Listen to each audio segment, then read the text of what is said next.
Sa iba pang balita, pinabulaan na naman ng indigenous group na militar ang nasa likod ng pagpatay sa ilang miyembro ng Lumad sa Surigao del Sur. Yan ang tinutukan namin kasama si Joyce Salamatin.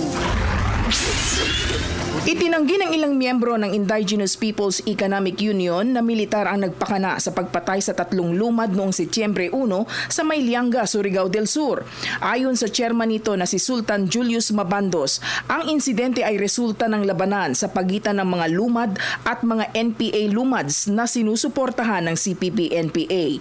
Nagsimula umano ang hidwaan ng dalawang grupo noong hindi tumupad ang komunismong grupo sa Magdialay Agreement na ipinatupad noong 1994. Hindi po totoo na may mga militar at kasapi ng gobyerno na naguudyok sa pangyayari. Ito ang ginagawa ng tribo na ang daming pinapatay ng mga rebelde ng mga lumad, gumanti na rin yung mga lumad. Hindi lang na account yung iba, hindi lang na padating sa publiko, pero tulad ng 2 lumad na pinatay bago sa Bukidnon, yung lumad na yan ay hindi sumang-ayon na sumama sa revolutionaryong aktibidades.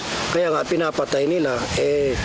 So yun ang isang kaguluhan na dapat maintindihan ng taong bayan. Idinagdag pa niya na ang sinumang lumad na hindi sumusunod sa mga patakaran at polisiya ng CPP-NPA ay pinapatay ng mga kapwa nila lumad na miyembro naman ng NPA.